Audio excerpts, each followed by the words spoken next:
Hey everyone, James from TDB here, bringing you another Inbetweenisode. Today I am going to be drinking and talking about a tea, and it is in fact the tea that I own the most of. I've had a few requests throughout the years. I feel like I get 2 or 3 every year or so to bring this tea back onto the show, and that is the Yangqing Hao Qizhong. And it's been a long time since this has been on the show. I checked back and it was brought onto the show 3 times, pretty much within the span of probably a year and a half or so. And Inbetweenisode first 55, so that was in November 2015, so that is almost 11 years ago. Inbetweenisode 139 and normal episode 137, so those are all kind of in that span of 9-10 years ago. I bought my my couple tongs of this back in 2015-2016 too, and since then I have finished off a cake or so, and I've made a decent amount of progress on this one. And it's tea that I've sort of had an up and down journey with. It's a tea that was quite popular. It certainly could have been classified as a bit of a hype tea along with Yangqing Hao probably 10 or 11 years ago. And a lot of people bought the teas, as can be expected when something gets a lot of attention. It also had a bit of a backlash too. And so I think, for me at least, I kind of went up and down on the tea. Initially, I loved the tea. I really liked it. I drank it quite a bit.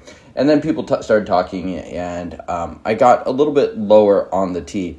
But, coming back to it last few years and so, and kind of drinking up through this cake, I've come to quite enjoy the tea quite a lot, and it's interesting. I think one aspect of Yangqing Hao, when people talk about it too, inevitably is the storage. So for me, these teas I've had for over a decade now, and so I was curious to kind of revisit and think about the storage aspect to it. For me, I know the tea too well, and I've been drinking it too, even despite having a 2 or 3 year gap before I opened up my second cake of it.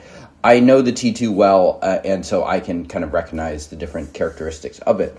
But I was interested how much that storage kind of continues for other people, because it's something that, especially when you first get into Yangqing Hao and you have tea that is shipped directly from Yang to you, his storage definitely has a distinctive note. That's not something that's totally unique. You can get that even in B and Hao, stuff like that. But for Yangqing Hao, it is a particularly sticky point. There are people that like it, and there are people that dislike it. For me, at least, I am at least a little bit partial to it, partly because I think that the storage that they have in Tainan, where it's natural, it's very hot, it's even hotter than kind of northern Taiwan, Taipei. I think that really does move to advance the tea. And then when it's coming into my storage, which is decidedly much slower, the tea is going to just be changing much, much less quickly.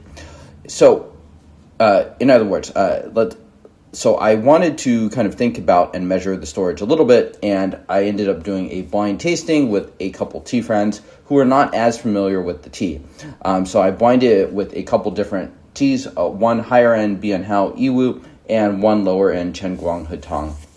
And so, long story short, the Qizhong, while I could sniff it out immediately, none of them were able to tell that it was Yangqing Hao too, which is interesting for something where a lot of people will say all the tea tastes the same because of the storage, yada, yada, yada.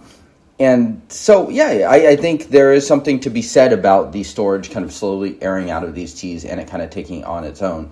And so I think at this point, a lot of kind of the original base material and things like that come out.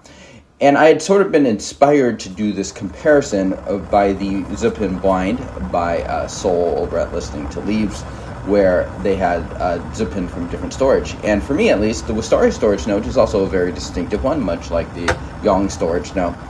And it's interesting to have teas that have been stored for a decade plus, in this case, away from that. And they really didn't taste like the Wistaria storage note, too. So, yeah, that storage note certainly does go away. How long it takes to go away can depend, but yeah, you're definitely going to end up with something that's a little different. That being said, it's like that Yangqing Hao Tainan storage that has helped to advance the tea to a place that it certainly would not have been if this had been stored in Seattle for 19 years. Okay, so I only did a couple steeps of this tea. Tea I know pretty well, so I don't need to dive too deep into it. I'm quite fond of it. Because I did buy in such quantity, I was able to get it for a pretty reasonable price. I don't remember exactly what it was, but it was around $100-ish cake, plus or minus a little bit. in a kind of a big group buy, and within that group buy, I bought quite a bit as well. Today, it still costs, I think, under $300, and I think that's honestly a pretty good deal. Again, I haven't tasted the tea straight from Mr. Yang's storage, so it might taste a bit different, and I'm sure it's further advanced than something like this, but nonetheless, it would be probably interesting. I certainly don't need another cake of this, so I won't be buying that, but it would be interesting to see how those teas have advanced. Most of my Yangqing Hao teas have been stored stateside for a decade or so. Some of them a little bit less, but even those teas are at least 5 or 6 years or so, because I haven't bought from them in quite some time. Cheers.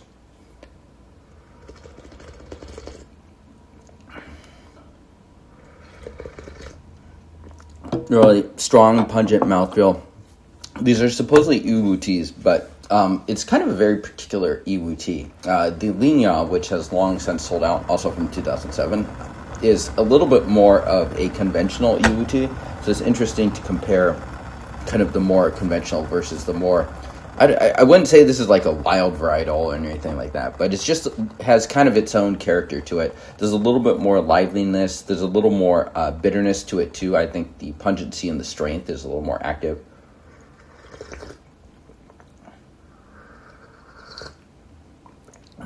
But there's a nice juiciness to this too. Pine resin, it's interesting. I've seen certain people describe this as kind of like a more boutique version of Shaguan.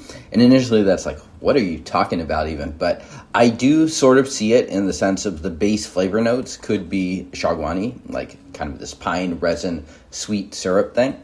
I don't think that is inaccurate in describing kind of the upfront flavor notes of this. Most notably though, even despite this being quite lively and stuff, there is a bitterness that does transform into sweetness, which is, I think, for me, a main draw with the tea. I think the depth on average is we're talking about something that does have pretty good depth. It has a bit of that Yiwu aftertaste to it as well. So, leaning on these a little bit harder than a flash. Good longevity on Qizhong. This has always been a very long-lasting tea. And this is almost certainly the Yangqing Hao that I've had the most of. Well, I'm quite fond of the Jincha too. It is such a pain in the butt to break up, and you often end up with a lot of dust and stuff. So I can see why that tea has remained so cheap in price. But if you're looking for proper entry points, I think this and the Jincha are probably the way to go. The Jincha in particular, the stem is the easiest part. Once you get to kind of that mushroomy core, that becomes quite a challenge to break up. So I have not even finished one of those, but really solid tea too for the price. So yeah, I'm curious to hear how people feel about Yangqing Hao now that a lot of time has passed. I know some people soured on the brand and ended up selling their cakes. I know other people have held on to them too. I think in general, I'm a little bit higher on them. For me, at least, most of the teas have not lost really any of their vibrancy. I hear people talk about them being dead. It's just, I tried to see it, but it just does not line up with my experiences at all. Perhaps my storage is so slow that I am just the last to know, and in 10 years' time or whatever, then I will be like, yeah, these teas are not doing so hot. But for now, at least, I think the tea is quite lively. A lot of the Yangqing Hao stock I do hold is the 2007s, which people do seem to hold in a little bit higher regard than the earlier ones. But even the earlier ones, I have not found that they really died. So anyways, I'm going to keep drinking this tea.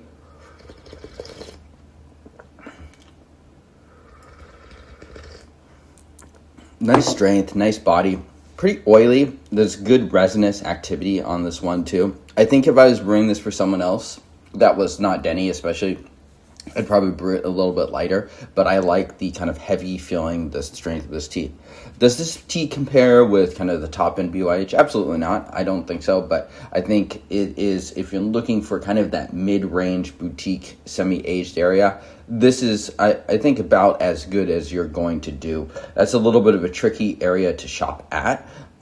So for me, at least, I like to prioritize things like the storage of the tea, that it has kind of advanced it, somewhat significantly when you are shopping for semi-aged stuff. So teas kind of that fit that storage bill are something that really do appeal to me more than perhaps drier stored teas.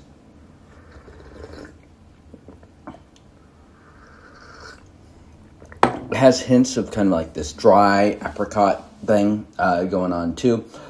You can definitely brew this tea to be a little bit sweeter, kind of have that menthol, yang, sweet toothpaste thing going on, which sounds disgusting, but it's actually a very appealing flavor note.